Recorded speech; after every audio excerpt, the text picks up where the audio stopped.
Welcome to episode 39 of The Leap Home. The Great Spontini. In this week's episode, Sam must protect a father's relationship with his daughter in the face of court action from her until recently absent mother, who is hooked up with a sleazeball lawyer. Faced with losing his child and with Al confirming that would not end well for her, Sam tries to fight his corner. But can he persuade a judge to rule in his favour? Or will the scales of justice tip the other way? Photos? Yeah, the shark hired a dick to follow you. I warned you. I don't want to hear it. Good afternoon, Ian. How are things? Not too bad, Gerry, though I think I saw you following me earlier in the week. What are you suggesting? With your camera. What are you trying to call me? What's been going on? You don't need to know. Oh, okay. There's nothing quite like a courtroom drama, is there? And this was nothing like a courtroom drama. It was nothing like it, no. Though we had Sam doing weird Sam things. Mm-hmm. Did you enjoy the episode? Yeah, I did enjoy it, but as you mentioned, Sam up to his old tricks, which we will chat through in great detail. We will. Let's rattle off the socials first. We are at Leap Home Podcast on Twitter and Instagram. We're at The Leap Home on Facebook. Our show notes can be found for every episode on theleaphome.com. And if you want to hear the episodes 1 week earlier than everybody else, head to YouTube, find Columbo Podcast Productions, hit subscribe, hit the bell, and you'll be notified every time one pops up just a week ahead of the podcast release. Do you know what I've been watching? What have you been watching? Police Academy, the series, and the animated series as well. The animated series? Yeah, I only found it yesterday. It's up on my thing. Same actors? No. Okay. Apparently they were a bit annoyed that they weren't invited and paid to do that, but they brought in professional voice actors for it. Well, that would make sense. Yeah. Did they impersonate the original people? Or was it different characters? Yeah, it was, they did. Maybe not, they weren't trying to do it exactly, but they were taking on the essence of the... Which is better, the animated series or the originals? They're different. I've only watched 3 of the animated series. Okay. I watched this week the Netflix documentary on MH340. Yeah. It was terrible. Oh, don't spoil it. I was going to... Don't watch it. Oh, right. Okay. It's like, it's just conspiracy theorists. And then at the end they say, oh, and by the way, all these theories are false. Right. So we don't know. Disappointing. Thought it was going to be a good investigation, No, isn't it? it's not. Yeah, that's why I'm telling you, don't waste your time on it. Right, I won't. Not anybody who's listening. I won't now. Shall we talk about Quantum Leap? Let's crack on.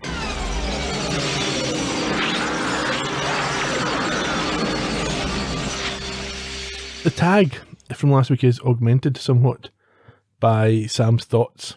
He lets us know that he sometimes leaps into tight spots, but this may be the tightest, as we see him inside a box. So he bursts out of this box. Yeah, awkwardly though, it's not like he's finishing the trick. It's a little bit like if you are feeling claustrophobic, if someone's held you under the water or under some covers. It's happened to you quite a lot. No, I remember as a kid that used to happen, like someone would hold you down. Yeah, or if you've playing sports or something, there's a pylon. Pylon, yeah. Yeah. Oh, yeah, I used to, it probably gave me claustrophobia. Yeah, and the more you panic, the more they realise that you don't like it, so the more they do it. Yeah. So, yeah. Did I ever tell you about my...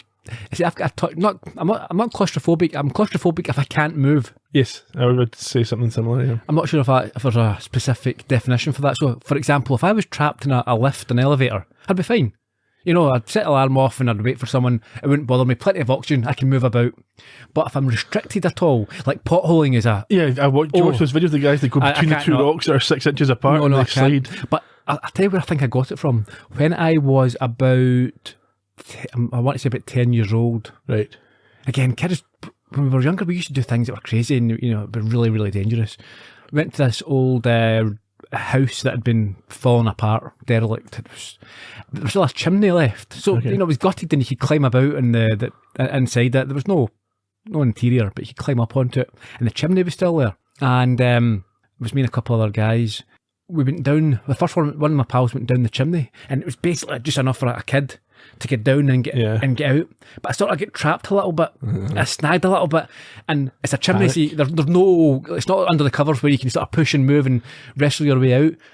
And I think it took me, it felt like a long time, but I think it took me maybe 30 seconds just to sort of free myself and then slide down this bit of the chimney and get out. And I was, from then on, that sort of, yeah. I don't remember having a problem when I was a kid, but I don't think now I'd want to go on something like a flume or that sort of thing. I think I'd be feeling, I don't know what if there's an issue and you get stopped halfway down.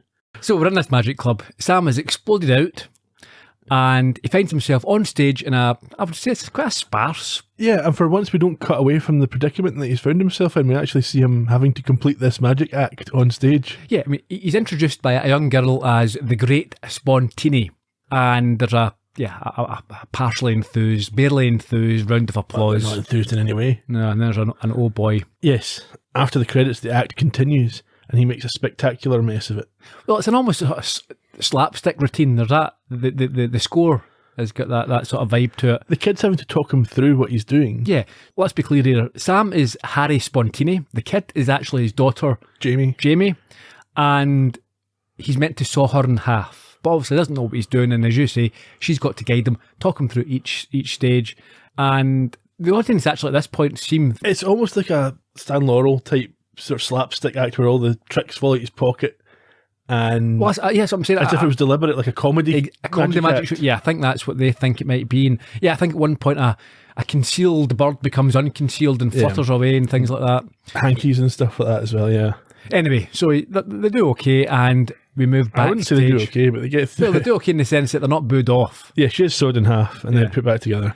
And after they leave stage, she says to him, "That was Phoenix all over again. You better not be getting that weird flu." So obviously, there's been some issues in the past. So I was going to say, he doesn't. At this point, I'm thinking, is he pretty dreadful most of the time, or some of the time anyway? Yeah, he must be fairly poor if he's still jobbing around rather than working professionally. Really? Do you think that's how it works? I assume it's I think it's a meritocracy. You think so? Yeah. You don't think the magic circle's like a lot of other businesses where it's who you know and the politics behind? Nope. I think this is the one thing that's a meritocracy. Okay. You can't fool people all the time. Yeah. She is relieved that they are only in Oakland, as apparently they wouldn't get away with this shambles in Vegas, but cheers up when reminding him of the Bill Bixby audition that is coming up. Now, I've got a couple of questions about this. I don't know if you want to wait until we get to the trivia or chat about it. Yeah, I've got some talk about this in the trivia end of things. Sam obviously asks if they're going to be on The Incredible Hulk. Yes. But she doesn't understand. She's familiar with The Incredible Hulk, but thinks a great actor like Bill Bixby wouldn't get involved with comic book characters. Of course. But he soon recalls or remembers The Magician, which is a TV show, and gets nervous when Jamie mentions his table of death. Yes, but apparently if they get on the show, they'll win $3,500, and if they win the show, $10,000, which will be enough for them to set up what she calls the hottest magic shop on the West Coast. Yeah, now, again, I know you're going to discuss this in the trivia, but I don't understand. I've not watched The Magician. Okay. I'm aware of it. Is it a reality type show? No, that's my point. It's not. No, it's a drama. It's a little bit like Jonathan Creek. He is a stage magician who solves crime. But maybe they're having open auditions for a magician to be in the next series or something like that. Special guest type thing? Yeah, it could be. Yeah. Maybe. See, I've not watched it, so maybe they did have known magicians of the day as these guest performers. It's possible, I guess. Mm-hmm. Anyhow, she says that this time they'll have the magic on their side. I don't know what that's a reference to. We never hear what she's talking about there, as if something's gone wrong in the past. And she then gives him a hug and leads him to their dressing room. Yes, and we learn that it's May the 9th, 1974. Yeah, she goes to get changed, and Sam, not for the last time, messes about with some of the tricks that are lying around. And they sort of explode and fall over and do their things. He doesn't know what he's doing. And then he sees himself in the mirror. He's quite impressed, I think. I'm not being handsome. Yeah, well, I'm not sure. Well, I'm not sure if he's handsome, because I've noted here that he sees the Yorkshire Ripper staring back at him. He thinks he's handsome. Yeah, he seems very impressed. You remember how upset he gets if he's fat or if he's like not particularly attractive? But you can understand that. If I'm going to leap into someone's body, first thing I'd be doing is looking downwards. What sort of hand have I been dealt here? Oh no. Yeah. He takes off his jacket at this point and various magical accoutrements fall out. Yeah, and after he removes this Inspector Gadget-esque apparel, Al appears and jokes that he's a kleptomaniac before admitting that he was perving on Elaine in her dressing room next door because Tina is away somewhere, so he got to get his jolly somehow. So he's probably not just watching. Well, who knows? He says he has needs, and he's obviously fulfilled those needs. What is actually the hologram? Oh, it doesn't matter. Oh, it's not where he is. He's just not a hologram to himself. Exactly. But can he see? Is he like the equivalent of sort of wearing VR glasses, where he thinks he's somewhere, but anyone else walking in can see what he's doing? It's like, what are you doing? That'd be really unfortunate. I don't think so, because remember, there's times when he's kind of snuck stuff into the imaging chamber or whatever room he goes into to, like with the hieroglyphics. Right at the start of season 1 and stuff like that. The imaging chamber, that's like Al's personal sort of peep show. Where he puts in a dollar in The letterbox opens up. Just don't take a black light in. Oh no. Take a mop in. Oh dear. Elaine, who Al's been perving on, comes in. She has a cigarette in her hand. Yeah, I think I can understand why Al was doing what he was doing, mind you, because she's quite hot. Sure, she immediately kisses Sam, which must taste like an ashtray. Forcefully kisses Sam, and I think Al was a little bit jealous to start with, because he would like to be physically... Yes, involved, yeah. And he's coaching Sam through this entire engagement. I think he describes where she has a tattoo. She's very excited because she's got her agent to book her into the same club as Sam for a 4-week run. Yeah, which she thinks is going to be heaven. Not if Sam doesn't fall in love with you. No, even if Harry already did. Yep, Sam would just... He's vetoing that. He's now stepping in. Executive decision. Harry no longer likes you. Sorry. I mean, she's not the type of woman that Sam you could see falling for. You know, as an exotic dancer or whatever she is. I mean, she's not that different to the girl he was with in Right Hand of God. But he didn't, and he didn't do anything. He wasn't comfortable doing anything with her. I think we assumed that he did. Dixie. No, it might have been forced to. It was implied that he did. He didn't want to. Well, maybe not. Anyway, they, I think she's a bit perturbed by his hesitancy and tells him that 3 years is long enough to get over Maggie. Yeah, she doesn't say her name at this point. It's just her. Yes. That she refers to. Al thinks he should say sorry and make up it up to her. And he does. He does, and they kiss again, but at this point the door opens and his ex-wife shows up with her new fiancé. Who is also, I believe, her lawyer. He is. Elaine leaves with a shot at Sam, basically implying that he's still in love with Maggie, I think, which is the woman who's come in. Yeah, and also Jamie, at this point, has walked back through, and she addresses her with little affection. You can tell straight away that this isn't... Well, we come to learn that this is the first time they've seen her for 3 years. Mm-hmm. There's a little less surprise and concern and shock. Yeah. I mean, obviously Sam's not aware that that's what's happening. But it's a bit low-key for... Yes. I mean, we're not suggesting that she should be delighted, but there should be some reaction. Yeah, it should be a fairly anger, significant perhaps. Moment, yeah. Yeah. But it's just a case of, oh, hi, here's court papers, see ya. Yeah, true. Anyhow, Jamie's not really interested in her mother. She stands there with her arms folded, as you say, looking disinterested. And she's got quite a few good lines in this episode, but she takes this gift that her mother's brought, and it's an outfit that's too wee, and she says, "You missed me when I was that size." Yeah. Yeah, no, that was a nice line. So we find out from Al that this is Maggie, and as you say, she tries to ingratiate herself with this present. She then tries to embrace her, but Jamie pulls back. She does. And then we hear the man introduce himself. Who is he? Steve. Steve who? Sleazy Steve. Steve Slater. He compliments them both on their illusion stuff. Yeah, but Jamie tells Maggie that they'll never top her disappearing act. I thought that was a very nice line. And then at this point, she leaves to feed the rabbits, is what she says. Jamie leaves, yes. Yes. And we find out why Maggie has returned. We knew this was going to be tough. It's just going to take a little time. Walking over and talk to him. That's what I'm Can't find out why she came back after 3 years. Harry, I want a divorce. Bingo. Divorce. Margaret and I are engaged. We'd like to get the paperwork moving. Steve's also my attorney. Watch your wallet, Sam. Here it comes. Harry, I want to make this as easy as I possibly can. Trust me, I don't want it to get blown out of proportion. Blown? My guess is that Steve here is providing the plutonium. Well, couldn't we talk about this alone? I think we said it all 3 years ago. Nothing's changed, Harry. Well, you're here, and we don't need a lawyer to talk. No, we'll talk about it tomorrow in Judge Mulhern's chambers, County Courthouse, 2 o'clock. It's just a formality, Harry. Come.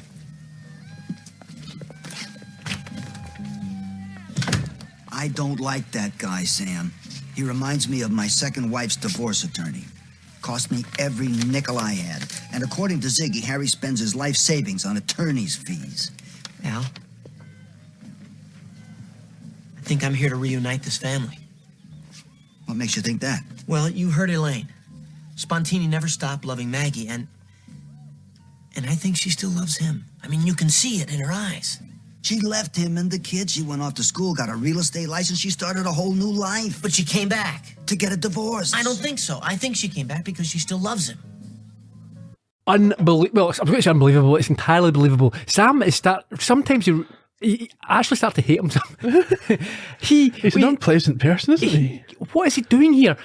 He's literally been in her company for about, a minute. And he's decided how all these lives should be organised based on his values and his impressions. It's absolutely ridiculous. Scandalous. Deal with the data. Al actually at the start, he says that he thinks that, Steve's the bad guy here, but I think he's just, is he basing it on his own experience with divorce lawyers? That's wrong as well. It's a bit unprofessional for a guy to be acting in the divorce of his own fiancée. Of course it is, yeah. That's a complete conflict of interest. Yeah. So we know that Steve's a bit dodgy from that. Anyway, but yes, Sam here just making these assumptions. He's full. I can tell that she loves him. At least he said him. Yeah. We'll give him credit for that for once. He didn't say me. Yeah. He's just really. He's got some strange ideas. He's an oddball. We jump ahead to this court hearing the next day, where Sam, as you say, is representing himself, and he insists that things could be worked out. In fact, I should say it's in the chambers, it's not in the courtroom itself. He insists things could be worked out without wasting the court's time if he was just allowed a few moments alone with Maggie. Now, what's he basing this on?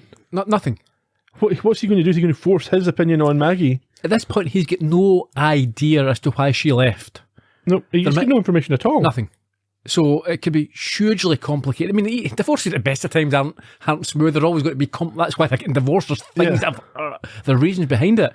But and she's engaged to somebody else, and she's been away for 3 years, and he hasn't seen her. And he thinks, we'll just work this out. No, a 3 years absence. That's not something you just work out if we have a quick chat. I mean, I think I mentioned this before we started recording. I think it comes back to his conservative belief in the family unit. He thinks that the best thing for this kid is for her parents to be together, no matter how unhappy they are. Yeah, it's a nonsense. It's that mindset of from the 50s. Yeah, but he's a guy from the 90s. Yeah, but it's stuck with him. And I also mentioned before we started recording as well.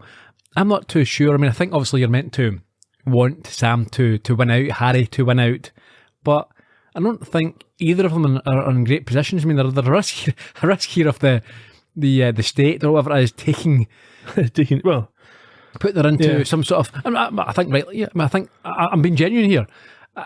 She cannot be. I mean, you wouldn't have that here today if there was a guy who was doing magic shows about living in a dirty trailer and taking these. The state would take your kid off you and say, "No, we're putting her into care." Yeah, she certainly wouldn't be allowed into nightclubs to perform at 12. No, it's scandalous. He's not a great. I mean, maybe he's doing the best he can. I'm not suggesting he's not. This is all he knows, but still, it's not the best for her. I wouldn't have thought. Anyway, also I quite liked the fact that Maggie is referred to as Mrs. Spontini. Surely that's not the real name. That's a stage name. He must have changed it by Deadpool before he married her. she had to take Miss Spontini. I'm not marrying him. I'm afraid it's legal now. Oh. We should say Steve gets his opportunity to speak at this hearing, and he says that they don't want any money. Yeah, there's a swift and dramatic twist here. Yeah, they don't want money. What do they want? They want him declared an unfit parent and refused not only residence of Jamie, but also the opportunity to see her at all. That is, I mean, but you see Maggie kind of object to that. So obviously Steve, I think Sam brings this up later on, he just wants to win. He wants the biggest win he can get. He's not that interested in what Maggie wants. We never really get a motive for that. He's a lawyer. He wants to win. No, they're all like that. No, they don't necessarily want the money. 99%. No, they want the money. You get plenty of lawyers, not 99%, many lawyers, defence lawyers in particular. Don't care if they win. Rarely win. Yeah, well. But as long as they get paid, their job isn't to win, their job is just to get paid. Yeah. And this guy sees an opportunity to really grind this other dude into the dirt. Yeah, but I'm saying I don't get a motive for that, because I can understand if Sam was high profile. See, this was The Magician, and it's going to enhance and further his career. But winning this snidey wee case against a nobody isn't. It's ego though, isn't it? He's not going to give up anything to this party litigant who doesn't know the law. Well, yeah. Anyway, he wants Sam declared an unfit parent, and he has photographs of the trailer, and we heard the clip at the top of the show that he's been getting Sam followed by a private investigator. The judge asks Sam about where he lives, and on Al's advice, says that they have they've got a home somewhere, one home. But Slimy Steve points out that it is mobile, and it moves about week to week.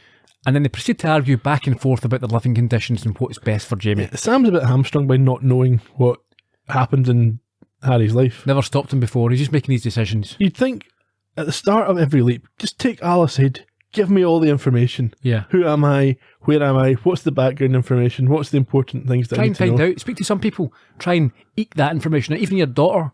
Try and, you can... Yeah. And yeah. He says it's important for his job to be mobile, and obviously it's better for Jamie to be with him than to be left somewhere. However, on the prompting of Steve, Maggie states that the business idea that Sam has, I think he references that, he's got this idea and he's got to settle down. Well, this is it. The trailer's only temporary because he's going to make enough money to buy this magic shop and they'll be permanently resident at that point. But she says that this has been mooted for a number of years. Since 1961. It's a And pipe this is, dream. what, 74? Yeah. So again, that's fact. He hasn't been able to do this. Yeah, he's failed. It's Yeah. not a realistic So goal. yeah, and this kid for all these years has just been. Yeah. Anyway, We then get Steve, for some reason, decides, maybe he doesn't know stuff about Jamie. I don't understand this. why would he think that you wouldn't know this information? It's almost Yeah. as if he knows that this isn't actually Harry. So he asks you how many schools has she been to, and when Al can't provide the information because the hand link's broken. Well, in fairness, maybe his initial question is just for him to And when he sees he doesn't know the answer. to say like 7 or 8 or 10 schools, but then he realises he doesn't know and he pushes it a little bit further. Yeah. And Sam does his thing where he sort of stammers and he's very unimpressive. Yeah, he doesn't even know her birthday because Al can't give him anything at this point. And Steve then also points out that Sam has Jamie working in these seedy nightclubs with him. Yeah. The judge is understandably not impressed and asks for a response, so Sam offers his credentials for being a good and loving father before stating that it wasn't him who walked out on his daughter. Now that's the Strong approach, argument. that's the argument you should be taking. So Maggie stands up and says, "That's not fair. I was trying to make a better life for myself." Now That's Sam's point. You walked out for yourself. That's why I'm saying that I think that probably state care is the best for this child. Neither of them are have got any Until right. such time as there's a stable environment. Maybe the mother could get visitation until she builds up a relationship, and then she could come and stay with her. But she admits that she was totally selfish. Things weren't working out for me, so I wanted to make a better life for myself, and I buggered off for 3 years. And so I can make a better life for you. That's not how it would work. You would take your daughter, and even if and do what Sam's doing. Yeah, and the court should be thinking, well, what if she gets dissatisfied again and just decides to leave the kid again? Yeah. Yeah, she's obviously not reliable and someone that would have to... I think at this point, as you said, this is someone that has to prove that she should be trusted. And there's no evidence given in respect of her home circumstances. No. Does she have a house? Is she living with Steve? Is she living on her own? Does she have money? Where does she stay? How long has she stayed there? Anyhow. The judge hears all this, awards temporary custody to Maggie pending a formal hearing in a couple of days' time. A desperate Sam asks that Jamie be heard on the matter, but is reminded that she's a minor, and Steve suggests that Sam might actually be a flight risk here. Yeah, well, Steve decides to up the ante yet again with another surprise attack. Yeah. He says, yes, it took 2.5 years to find Jamie and Sam. There's no reference to that previously or subsequently. Nope. And suggests that Sam isn't even allowed to see her. But Maggie doesn't go along with that. The guy goes along with the name The Great Spontini. How hard would it be to find out where he is? Yeah, no, and he doesn't offer any evidence of this either. He's just at it. The judge, having heard Maggie not even agree with Steve on this, says that there's no need for that, but visitation should be limited to her home.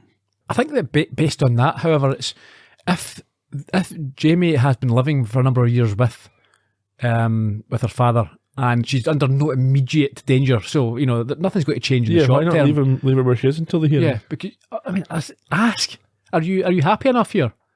I think nowadays, certainly in this country, the child's views would be taken into account. Certainly, I mean, she's not 12. Yeah, 12. Yeah, but then what if the mother's turned the wains against him? Anyhow, Sam is advised by the judge to get a lawyer before the full hearing, and Al's indignant looking in the corner. Yeah, but I think that's good advice. Get a professional here. You're making a mess of this. I think Al's of the view that because Sam's position is genuine, he should prevail without That's really not- considering the legal position. that's It's not a how bit it like works. when they had the murder case. It's like, oh yeah, she's innocent, so therefore she should get off with it. No. The people who are apparently think they are in the right. The legal system doesn't work like that. We know that. Yeah, it's not always, the truth doesn't always prevail. No, it's generally in America as well. Those who've got the most expensive lawyers or have a lawyer Or a at lawyer all. at all, yeah. Outside the chambers, in the actual courtroom, which is empty, Sam tries to talk to Maggie by aggressively grabbing her arm, which is a stupid idea. Yep, which causes Steve to, again, I think this is fair enough, to warn him against physical assault. Yeah.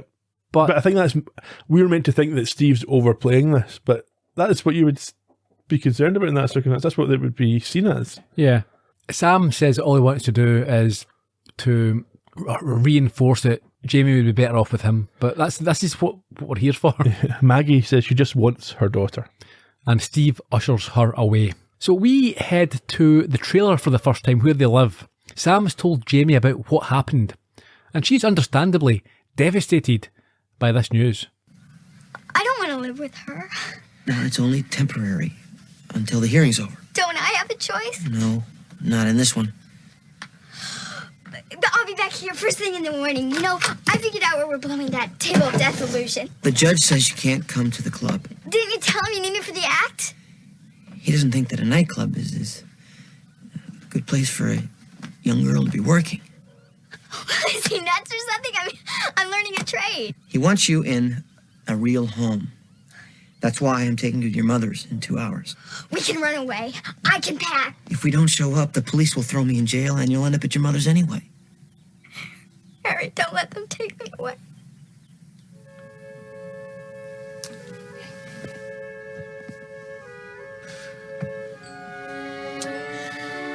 It won't be forever, okay? I'll find a way for two of us to be together again soon. I promise. Now, I want you to do something for me, okay? Will you go to your mother's and stay with her for a couple of days until I get this all straightened out? Okay? Okay. On one condition. I re-rigged the shackles. So now, we heard at the end of the clip, Jamie showing or talking to Sam about this table of death. Yeah, it involves shackles and big spikes and tables and all that type of stuff, and Sam's going to have to escape from this. She thinks it will be easy, but he wonders why it's called what it's called. Al, who's there, informs him that it's because two guys died doing the trick. That's ridiculous. Yeah, it doesn't happen, does it? No, I mean, people who die, it's because of an accident, not because a trick can kill you. They're not stuntmen. No. Yeah. Anyway, we see Jamie easily picking the locks and then locking Sam in to give him a try, and then turning on the trap or the trick that's going to cut his arm off if he doesn't get himself out. Yeah, she's quite confident he is better than the two that died, and tells him he's got an extra 15 seconds before he's getting pierced by 900 pounds of spike. Yes. Meanwhile, Al decides he quite likes to see what this trick feels like, so he floats himself onto the table. That was quite nice. I like that, yeah. Sam nervously suggests that there must be a better way to get this magic shop they're trying to buy. But she insists that getting on the magician is the only way. That's not, I mean, again, from a business point of view, if your business plan... No, she's 12. Yeah, that's true. It's just the next big idea. So why is Sam saying, they're asking her, saying there must be a better way? Well, he's just doesn't want to do it. Anyhow, she is devastated when she has to hit the failsafe to let him escape at the last second, because he fails to pick the lock. Yeah. And she tells him he's doing it on purpose. He doesn't want her anymore. She runs away upset. We also should mention that Al says that during his time in the orphanage... Yes, he was known as Al the Pick because he could pick locks. I think maybe he's missing a letter. Yeah. Later on, we see Sam putting some cheap-looking aftershave on as Al shows up and gives him a fright. Yeah, we're in the trailer, I think maybe the trailer bathroom area, and I've noted that it's very nasty looking. It looks like mouthwash. Yeah, he spills it all over himself anyway and tells Al he cannot do the trick. I think Al says that he got a million hickeys back in the day when he wore that stuff. I don't believe that for a second. No. Al explains that he has to learn to do the trick or Jamie will go to live with Maggie run away, and end up on the streets as a prostitute. Now, doesn't say that. Oh no, wait, stealing. Yeah. But that's implied. Well, eventually, maybe not at 12, but and I think that Sam actually himself suggests, well, maybe it's for the best at this point. That she runs away and becomes a prostitute. No, that she ends up with her mother. But Al promises that it's not. But they talk about him having to perform this trick, but that never comes back up again. I think Al's kind of guessing it or grasping at straws a wee bit in this episode. I thought that perhaps we would have the very last, the leap scene would be them on the TV show. Yeah, but no. I'll talk about that in the trivia why that's not the case. Al figures out what Sam's going to try and do. What's he going to try and do? He's going to try and romance his ex-wife. Oh. But Al quite correctly says you cannot win with that kind of woman. See, the thing is, a contradiction here as well. That, yeah, she's inept, and Sam's trying to get back with her. She's barely interested in the child. Yeah, she's let alone Sam. Demonstrably not a good mother, not a good parent. She doesn't even seem like a nice person. No, but exactly. But as you said, that is all not as important as just being a mother and father being together, according to Sam. Yeah, that's what he's hardwired. Yeah. At this point, he brutally attacks Al in a way that I think is borderline unforgivable. Well, I've noted here, it's a very low blow. What does he say? He tells Al that maybe if his mother had something to come back for, she wouldn't have left him. Woo. Al looks quite upset, and we don't hear from him for a good 20 minutes after this. He's going to be crying. Yeah. That was a shocker. You don't speak to your friends like that. Even if you think that. Oh, why would you think that when you've got no insight into somebody else's childhood? No. It's a horrific thing to say to a friend. Especially because it's not a reaction to something that's, personal to you. This is him in Somebody the role of else's somebody life, else. Yeah. We're in the main area now of the trailer. Jamie's heard the last part of that conversation and tells him he's losing it. And doesn't appreciate the smell coming from him. No, she says he went to wear the aftershave and not drink it. But he says he had an accident. Yeah. So they go to Maggie's house. They do. It's a big detached house, big white one. And Jamie pretends not to be impressed with it. Well, she says it looks nice if you want to live with Wally and the Beaver, which is the third time now that Leave It to Beaver's been referenced in the show. Yeah. Must be a running gag, I guess. Or an insider thing. I think it's just, in the States, not so much here at all, but it's a touchstone, isn't it? It's a cultural... You think it's just because of that? You don't think they're just coming back to it because that's the thing that they use? Not sure. It's kind of an in thing. No. I think Leave It to Beaver, I just think that represents that... 60s home life. No, 50s. Yeah, the 50s an era, yeah. So it's... Picket fences and stuff like that. Yeah. Maggie comes to the door and Sam does a magic trick and presents her with fake flowers after an explosion. Yeah, he's trying to be charming here. I suppose it sort of works. She invites Jamie in, but struggles to answer when asked if she is a choice. Because obviously the judge is saying you have to live here now. Yeah. Maggie also recognises the smell of Sam's aftershave. Yeah. And when Jamie is hesitant to enter the property, Sam suggests, why don't you let me come in too? Maggie agrees. Kind of reluctantly, but yeah. I'm not sure. I think she's okay with that. Okay. So when she goes to get drinks, Sam asks Jamie to give her a chance. And when she returns, Sam's alone. Jamie's went off to the backyard. Yeah, so Maggie apologises to Sam for how things are going and says she just wanted Jamie back. Yeah, I think they both accept some responsibility for the situation they find themselves in. He tries to apologise for what he said, but she says that everything that he said was true and she wants the chance to make it up to Jamie before it's too late. Yeah, so things are going okay, but they're interrupted by their daughter pretending to have been stabbed. Yes, which for some reason they both fall for at least a moment before Sam says it must be Jamie's way of saying she's pleased to be there. Yeah. So that conversation is halted and Jamie is shown her new bedroom. Yeah, she says her room's in the trailer in Oakland, but nevertheless she goes up to this bedroom and Sam tells Maggie she's done a fantastic job. Yeah, now Jamie, obviously, she doesn't want to like the place or wants to pretend that she doesn't like the place, but she can't hide her emotion when she finds an old doll of hers. Well, she's quite upset about this because she says that she thought this had been lost, but all along it had been taken. Yeah, Maggie, again, I don't believe this for a second. Maggie says she took it to have something to remind her. Oh, that's good. Yeah, leave your daughter. Oh, I've got her doll, so it's fine. If you wanted something to remind you of your daughter, take your daughter. Terrible, terrible person. Anyhow, Sam suggests that Jamie gets unpacked, but she says she only needs one drawer because she's not staying long. Down in the living room, it's a bit later on, Sam and Maggie are able to resume their talk And he once again tries his Mr. Smooth act. You look really nice. Oh, that's so? Thank you, Harry. You know, Maggie, you have to admit that we had some pretty terrific times. Really? Yeah. Yeah, like that trip. Which one? Well, Virginia Beach or New Orleans. New Orleans. I knew that you'd say New Orleans. You were incredible that weekend, Harry. Never been able to look at a balcony the same way again. Balcony. I feel the same way. You want some brownies? They're the kind with the marshmallows. Yeah. Remember we ate a whole pan of these the night before Jamie was born? Ow! I just burned myself. I will get some butter. Here, wait a second. Let me look at it. Come here. Come on. Feel better? Why is it you always know what to do, Harry? Oh, Harry.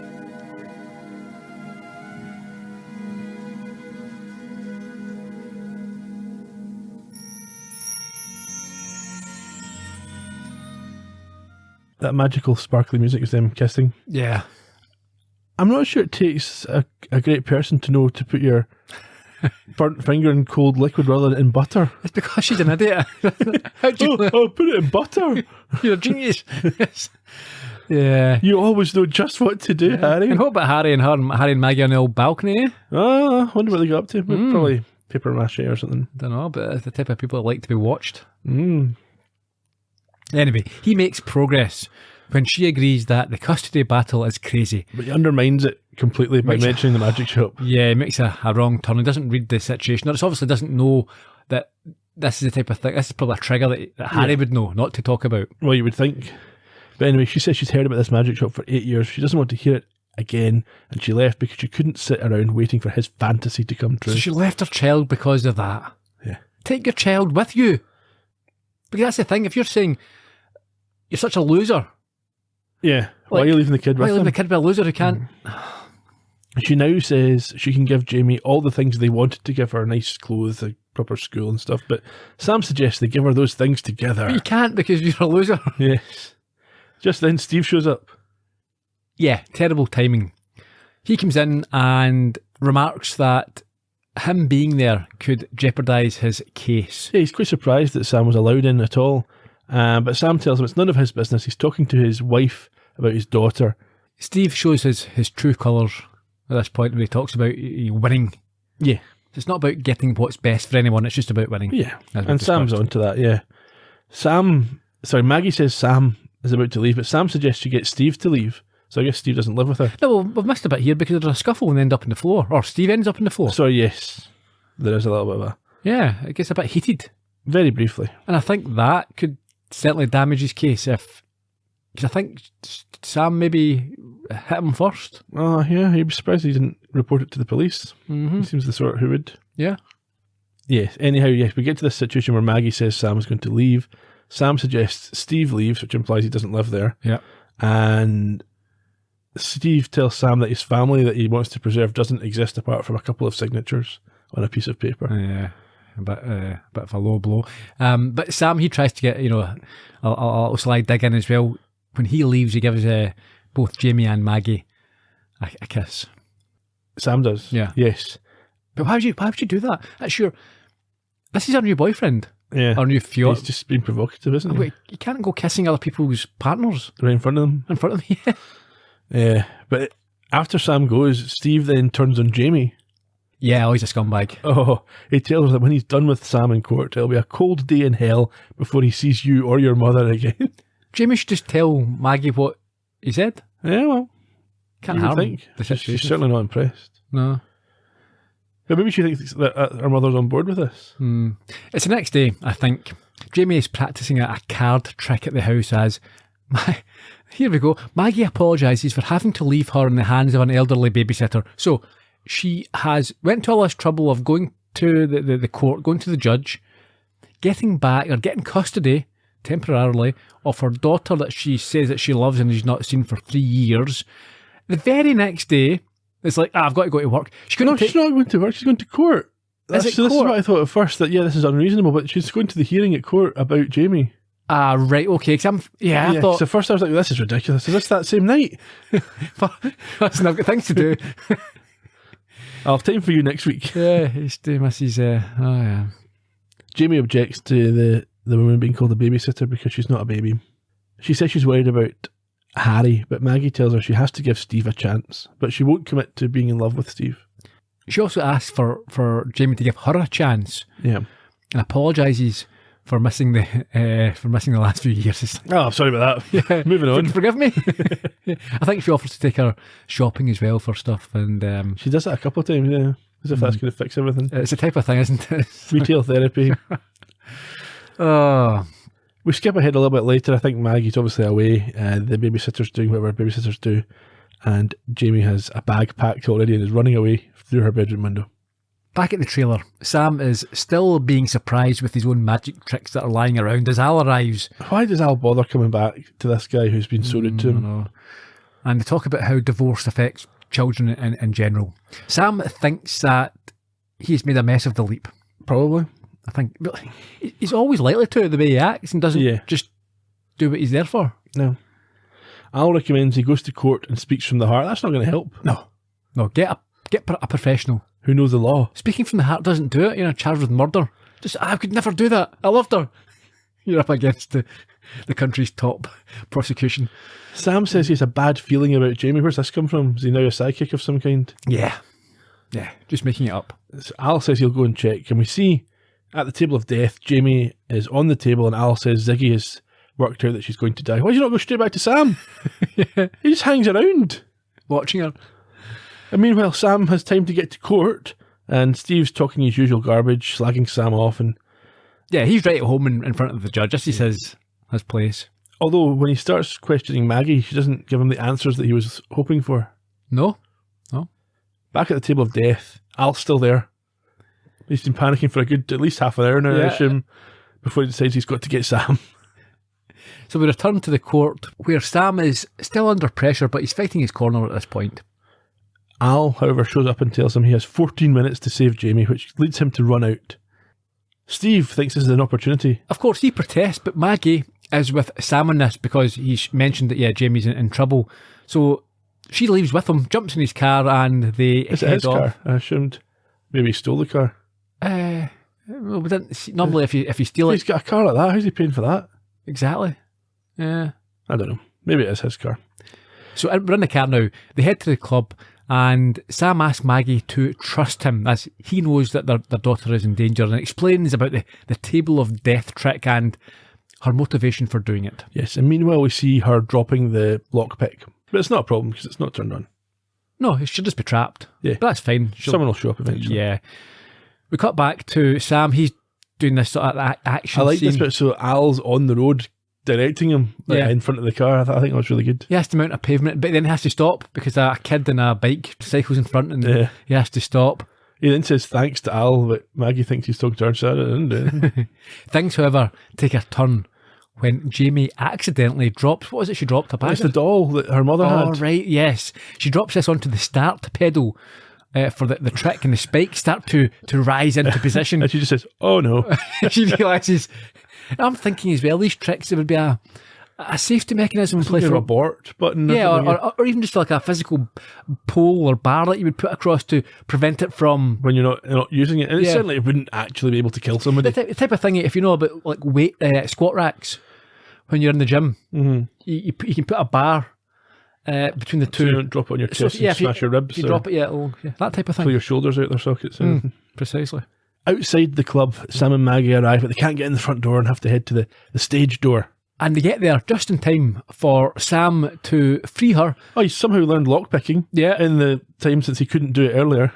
Yeah, and she's up punctured to death, and the three of them have a tight and tearful group hug. He'd love that. He loves a nice tight hug, doesn't Family time! Family hug! Back in the court. Where Steve is, quite rightly, trying to use this recent incident to make Sam look like a bad father. Your Honor, Mr. Spontini's actions clearly demonstrate his inability to raise this child. You don't know anything about it. He encouraged Jamie for his own professional gain to experiment with a potentially lethal piece of equipment. We believe that this man should face charges for felony child endangerment. No, he shouldn't. Your Honor, Jamie was in my care. If anybody endangered my child, it was me. What are you saying? Look, Jamie has been trying to tell me, but I just didn't want to see it. They're too much a part of each other, Steve. Sit down. No, it's over. I can't take her away from you. Your Honor, my client is under extreme duress due to these circumstances. You're making a big mistake. Look, I made a mistake 3 years ago, Steve, and I'm not going to make another one. Your Honor, I would like to withdraw my petition. Are both parties in accord? Yes. All right! Now, this case is dismissed. I'll reinstate the proceedings for divorce first thing tomorrow. I don't think so, Steve. You gotta be kidding. You have to understand that I can't go through my life wondering if I'm throwing something very special away. I guess you and I have a different definition of what's special. Steve. Looks like you're out of a job, butthead. My sentiments exactly, butthead. That was weird. What does she mean, something special? So Al's about to tell them that a reunion between Sam and Maggie's not on the cards. So what's she talking about? Something special. Yeah, her daughter, but you could have that relationship anyway. Yeah. Unless she means being able to see her daughter's relationship with Sam because they've got such a connection. But she could still... No, it doesn't make sense. And it's with this overly saccharine Hollywood ending where they agreed to be great friends and play happy families. And then Al says, it's fine, they're going to buy a magic shop. Well, You can work in it. Maggie gets a magic Maggie's going to have a magic shop. Why would Maggie? Not Harry. She's just going to taunt Harry with a magic shop.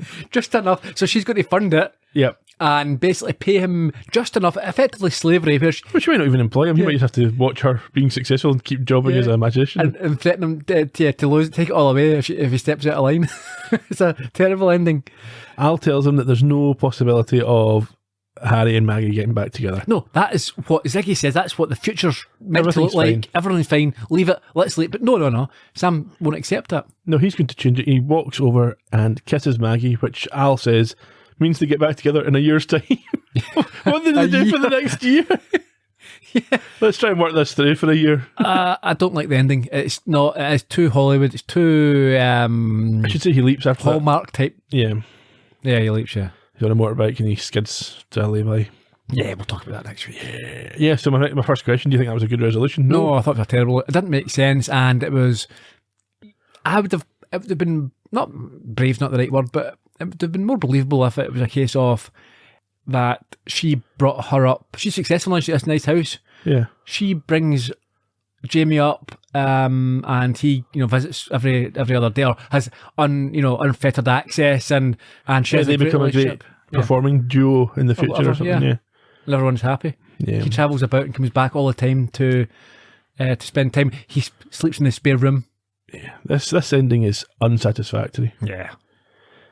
Why did Sam attack Al with that line about his mother? I don't understand. It was very as if Flashing Yeah, out. it was personal. It was as if he really, that's a real sort of hatred for her. As if it's been burning. Yeah. Yeah. He's like, I've been waiting to say something about you and your mother. Out of order.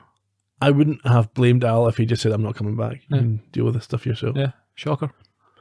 Do you think, given the way things played out, that Steve's position was vindicated? Well, I've said throughout, I mean, Steve's why Steve was doing it. Steve was a wrong'un, right? He was a nasty character, but that doesn't make it say that he was wrong. No, but I think the problem with Steve is he wasn't communicating with Maggie. Yeah. So he was asking for stuff that she didn't want, and that was out of line. Of course, yeah. Yeah, he was doing it just for his own interest, not the interest of his client, who's He wanted Maggie. to show how clever he was. Yeah. I can get you all this stuff, and he'll lose. Yeah. But I think as I mentioned during it, I'm not convinced that her living with Harry is the right solution. Not in this current circumstance. No. No. Any other thoughts? No, I mean, It was okay. it's okay, yeah. Quite enjoyed it. Jamie was quite good. I liked her. Oh, She was did I? precocious. But not just enough. She wasn't irritating. Yes. Wasn't overly. I think, again, because she's a little bit older. Had she been 8, when she's 12, she's, allowed to be a little bit more mature. Fair. Some trivia. Sure. Originally aired 16th of November 1990. Directed by James Whitmore Jr., third of his 15. Go back to Jimmy for more about him, if you want to hear that podcast. It was written by some new people. Christy Dawson, her only story credit for the show, and Beverly Bridges, the first of 5 for her. Okay. Neither of them have much in the way of other screen credits, although Bridges has recently created a website suggesting she may soon be launching a sci-fi themed podcast. Oh, there you go. Amy Steele played Maggie. Now, she's a familiar face to me. Well, this is her only quantum leap. She's been in the A-Team, Home Improvement, Diagnosis Murder. What else do you know her from? Her big one. Friday the 13th, Part 2. Of course. She's not the only Friday the 13th alumna. She's not, because, well, on you go. She's now 62, still active, although her screen appearances have been few and far between since the turn of the century. I think she just does Friday the 13th stuff. There was a fan film and something about that as well. Any more to say about her?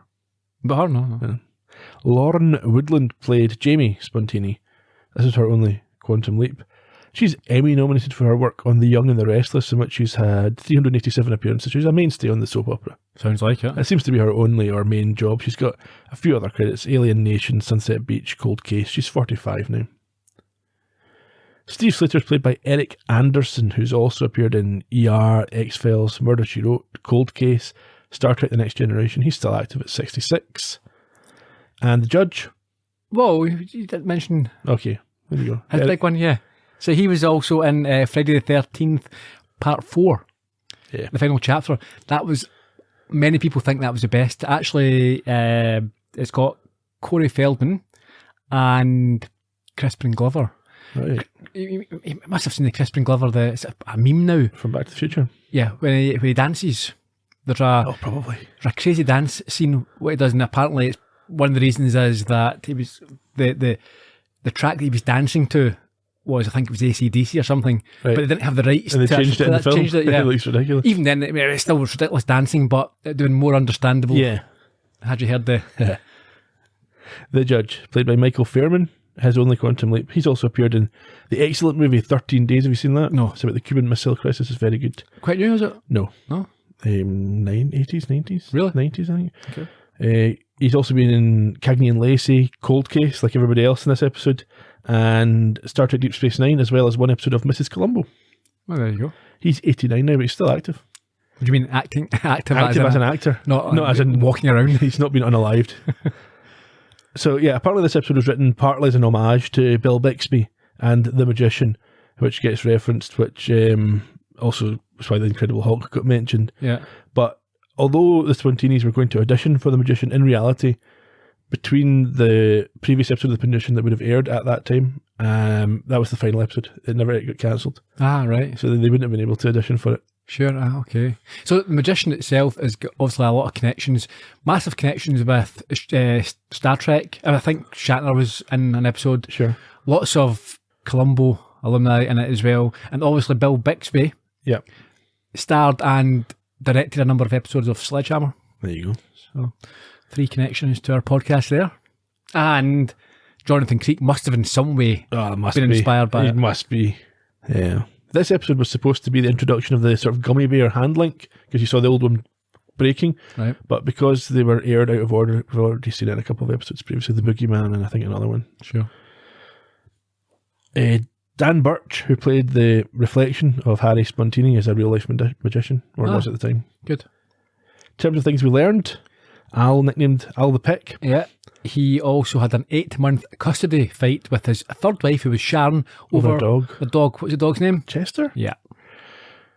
Anything for on this day other than the hearings for Watergate began? Are you going to ask me then? Other than that one Other thing? than that one thing, no, I don't have. Apart from the I've got one other thing. The music. Well, I'll give you the music first. And Okay. go back to it. So in the US, it was The Locomotion from Grand Funk, and in the UK, ABBA, top of the charts with Waterloo. This was also pretty much the height of Ted Bundy's killing activity. Was this period? Was it? Okay. Yeah. Not this day specifically, but this period. Yeah. Next week, What do we have?